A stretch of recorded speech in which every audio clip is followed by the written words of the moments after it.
How come you're busy but not profitable? Coming up.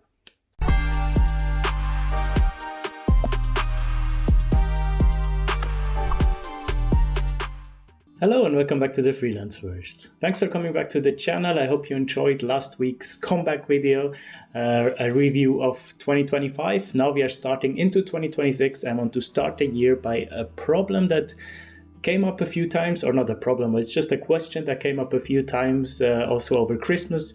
People tend to ask me, do you still have enough work? Like, are you booked out? Are you busy? And it made me think. I also had a conversation at TEF last year about that because a colleague of mine told me, I'm always busy, but I don't see any growth. I don't see any, I'm not really profitable. I'm just busy. So that made me think, is busyness really a good metrics for how well your business is going? And I don't think it is, because busyness doesn't mean profitable. And I thought about what aspects I could talk about in this video. And for me, it's three things that you can address if you feel very busy, but your business is not growing or not profitable. It's pricing, efficiency, and scalability. So I want to look at all three. Let's get into pricing first. So pricing as a freelancer is a bit tricky because in the end, you want to turn your work into profit, but you only have that much resources, right? You're basically paid for your time, and as an individual, you only have so much time. So it's hard to scale a business, but I don't want to, now I talk about pricing, not scalability. That's the third point. What you essentially want to do is make enough gross revenue so that you can pay your overhead costs and then also have enough left over for profit, right? That you can pay yourself a salary out of that. For that reason, it's very important that you set your prices right, that you do a good price calculation. I made a whole video about that probably now 2-3 years ago. You can click here. I think it's still, up to date. Not much has changed about that. Maybe I would move away a bit more from per word pricing, more to a project-based pricing, because kind of time-based pricing or per word-based pricing always gives you a cap. Right? If you charge by the hour, for example, your income is dependent on how many hours you can work in a week. Because if your calendar is full, if your energy is depleted, you cannot work more. The same goes with the per word price rating, right? So you cannot make more money than you have energy, that you have actually hours in the week that you can work with. And for that reason, it's much better to charge on a project basis, because then you can actually charge for your expertise, for all the hours you spend specializing, right? And then it's not dependent on how much time you work, because the faster you get, the more efficient you are. You should not be paid less for that, right? You should be paid the same or more because you do the job better and faster. So I'm a bit confused when sometimes clients say, oh, we give you a lot of volume. Could you maybe lower your price a bit for that? That's also a weird sentence to me, because just because you give a discount on more effort, or not just because, but you give a discount on more effort, that doesn't make sense business-wise at all, right? It maybe sounds, because people associate more with the cheaper price. Like if you buy this in bulk, you get it for cheaper. So maybe, I don't know if that's an LSP trick to trick freelancers into giving discounts on a large volume, because that creates essentially this artificial busyness, right? It guarantees you maybe 10,000 words a month, but then you have to charge lower. So you're actually busy. You're working a lot in that time frame maybe, but you're not making enough money to sustain yourself. So it's pointless, right? You might as well not work. You might as well go on social welfare. No, of course not. But you know what I mean? You want to be paid reasonably or well for all your efforts, for all your years of studying and expertise, and not just give your services out for cheap. Another important thing to keep in mind is revenue is not profit. So if someone is just starting out and is, I don't know, what country should I take? Maybe in the Netherlands, I think the average salary is somewhere around 3,000 euros a month. And if someone is just starting out and making 3,000 euros revenue, they might think, oh, that's actually really cool. I'm already at the average and I just started out. Of course, not to say that 3,000 is not good at all. It's very good if you're starting out, but just know that 3,000 euro revenue is not your salary. It's not profit, right? You have to pay everything from that, taxes, your overhead costs, everything. So just keep that in mind. Don't inflate or don't conflate revenue with salary, revenue with profit. It's very different things. Your revenue has to be considerably higher than what you would expect you want to earn. One thing that I see often is people get tempted by big projects with a huge subtotal. They maybe offer you a project and they say, oh, we're going to pay you €4,500 if you work with us, and then you think, oh, that's amazing money, right? And you don't actually look at the project outline. And if it is, I don't know what, like 1 million words or something, and you have to work on it for 3-4 months, then €4,500 maybe is not that good. I don't know what's your expectation, but for me that would then ruin the fun quite a bit, even though the subtitle says 4,500. And I was guilty of that myself, right? I once took a project that I just could not refuse because the subtotal was so high, and I was just saying I can't say no to that, and it went completely badly, right? I'm not working with that client anymore. The project was fulfilled. I was paid, I think, a bit less. In the end, we agreed on a discount because of what happened, but I took it knowing that maybe it's not my expertise, maybe I should not accept that, and I shouldn't have. Definitely, that was early in my career. You learn by that, but the subtotal of a request or a PO can really sometimes cloud your judgment. So make sure you fully understand the scope of the job before you accept it, no matter how much money you can make with it. And then lastly, I want to talk about exposure. Never work for exposure, right? That's absolutely... I'm not gonna curse on here, but in the New Year's, no cursing. Someone left a comment last year when I think I said, I don't know exactly what I said, but they wrote in the comment, I can't believe you cursed in the video. I didn't expect that from you. I felt so bad. So I try not to curse this year. Let's see how long I can keep that up. Anyways, if someone tells you, oh, can you do this for exposure? We will then credit you with your name. Don't do that, right? We don't work for free. The only compensation that my work should be paid with is money. We all do this for money in the end, right?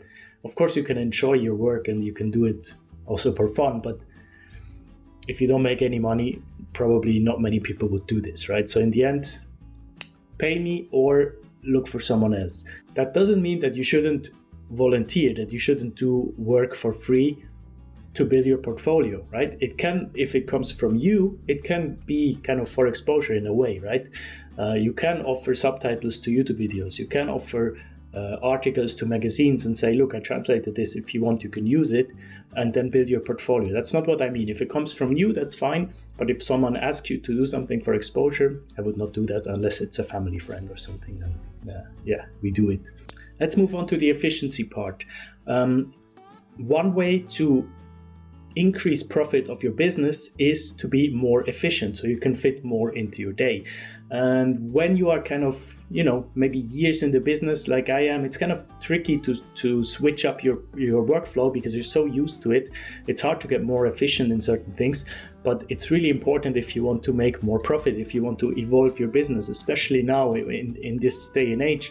We need to improve, we need to automate things. Like, I always have this saying in my mind. A friend told me at university, if you do something 3 times in a row, the same thing, you have to automate it. It's already too much. You already spend too much time on it. And whenever I see in my workflow I do something 3 times, let's say in a day or in a week even, I try to find a way to automate it, because that's not how it should be done. So you need to create systems. You need to work with templates. The lack of such systems or templates is just resulting in repeat work that you only get paid once, if ever, and you don't want to do that. Don't spend too much time on non-billable tasks. And that is an important aspect as a freelancer, because everyone tells you should work with direct clients instead of agencies, right, when you start out. And that's all well and good, but just bear in mind that it's a lot of non-billable tasks if you work with direct clients. There is not much gap filling happening in that sense, right? So that's why I always said I prefer to have a nice split of agency and direct clients, and I still do that.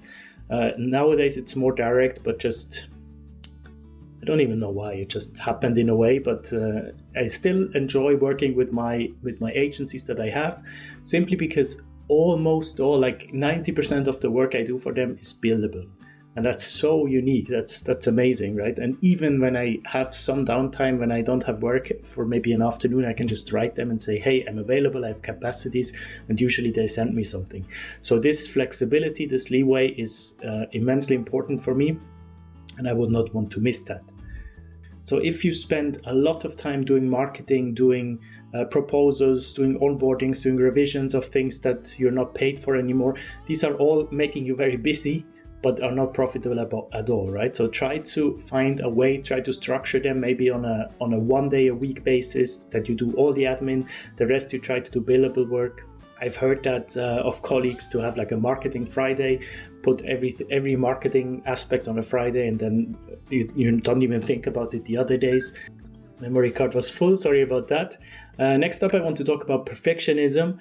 Perfectionism kills efficiency. It is just brutal how, I love languages, I love words, I love playing around with different words and, finding the perfect solution for a translation. Now that I'm currently working on a book, and there as well, I try to find the right register, the right style. I try to rewrite a sentence many times, but you just don't have the time in real life, right? That's an exercise you can do at university or when you practice yourself. But if you want to make your business profitable, you just don't have time to be a perfectionist. It is what it is. Hopefully your translation is very, it's never perfect, of course. Perfect doesn't exist in our business, but it's as good as it can be coming from you. And then you can move on, and you have to be confident as well in your abilities, so you feel comfortable to move on, because often perfectionism comes from insecurity, because you try to revise it always to find a better solution, because you don't want to embarrass yourself, because you want to deliver the best to the client, right? And I get that fully, especially in the beginning. But after a while, you realize, especially when you then reread what you wrote, you realize that it's good, right? After I had finished half of the book, I reread it and delivered the first half, and I had to say, yeah, this is good. I like what I've done here. And that's a really good feeling, and it helps with perfectionism as well, because you feel more likely to let go if you can trust yourself with your words. Context switching drains focus extremely, right? If you can, try to work in blocks of individual tasks. So if you work 1 hour on this, then you take a break. Then you work 1 hour on this, you take a break. If you have your notifications on and constantly receive emails, if you switch between one task and another, you lose focus, you can't be efficient, it drains your brain, you get dizzy. It's just not efficient, right? So try to really structure your day in blocks, not blogs. That helps a lot. It helps you to focus, and try to focus on your most important tasks in the beginning and early in the morning, so you have still energy, you're still fresh, your eyes are there to catch mistakes, etc. And then the more everyday tasks that don't require that much focus can come later after lunch, when maybe you're a bit in a down from after food. At least that's how I do it. Do it as you want, but that's my advice. All my most important things are done first thing in the morning. After I wrote my to-do list, I get to them straight away, because it also makes you feel good if the most important thing that maybe you're dreading a little bit is already done by lunch. Now let's look at scalability. Scalability means growing your business, essentially, right? As a freelancer, as a sole entrepreneur, it's very hard to scale your business because you only have a certain amount of time. The most logical way to scale a business is to employ people, to expand your horizon. What that means is you're not technically a freelancer anymore then, unless you don't hire them, but you just employ them, so they give you an invoice as well, they're freelancers as well, and you can collaborate. That works as well. Then you can stay independent and a freelancer. Once you start hiring people, that's a whole different ballgame. Then you have to, usually, at least here, I think you have to change your registration, like your status of company. You can't employ people as a sole entrepreneur here. I have not done that. I work with people on a freelance basis, so they invoice me their services, I pay them. That's much more convenient for me, of course. It keeps me flexible. It is less pressure as well, because then you're not suddenly a boss and a business owner, but they are rather your clients. I prefer this way of working, this way of scaling my business. But of course, if you feel like you want to head towards direction of agency or collaborative or cooperative, of a few translators working together, you can definitely do that as well and become an incorporated company. Now, one thing with translators that is unique is that it's mostly one-on-one work with a client, right? It's not really transferable to another client. Yes, you can build a translation memory that then you can also cross-use with other clients, but it's not like an artist that maybe can create an art for one company or one client and then resell it 100 times over, or I don't know what other service you can multiply. It's always the same for clients. For us, it's usually custom one-on-one, right? And that's not really scalable. So in that sense, it's a hard business to scale because there's only so much time you can work. One way to scale is to offer packages and to offer retainers so that you're always working for the same client for a certain amount of time.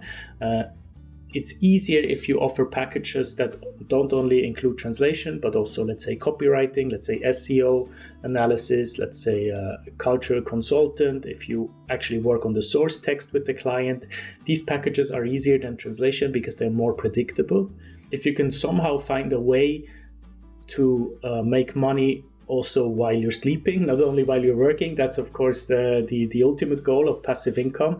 I made a video on that end of 2024. You can click here if you want to, of all the different sources of income I try to pursue and I make some money with.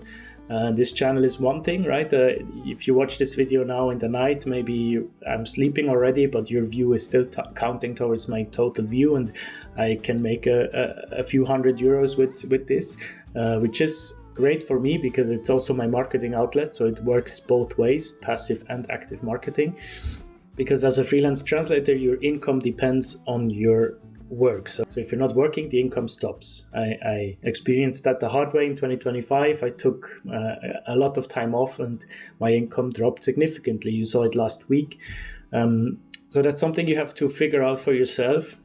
What you just need to be careful with scalability is that you don't want burnout to become the ceiling. You don't want to push yourself that hard that you can't sustain it anymore. Saying yes to everything is not sustainable. It blocks your growth, in fact, because if you say yes to all the jobs that pay peanuts, you don't have capacity when something comes in that's actually valuable.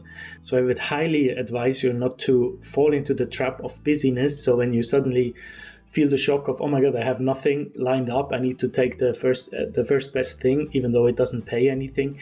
I will not do that because it gives you the illusion of being busy while not making money. It's very frustrating. It can bring you to a dark place. So be careful also of your mental health in that regard. Try to look at it as a triangle. The pricing is the top. Efficiency and scalability are your levers. You can play with them a bit, but the pricing is key, right? If pricing is not correctly done, there's no way you can work efficiently or scale your business. So view it as the holy grail, pricing, and then efficiency and scalability as support actors. Hope this was useful. Make sure to subscribe to the channel if you haven't yet, and I see you next week with the next one. Take care. Bye-bye.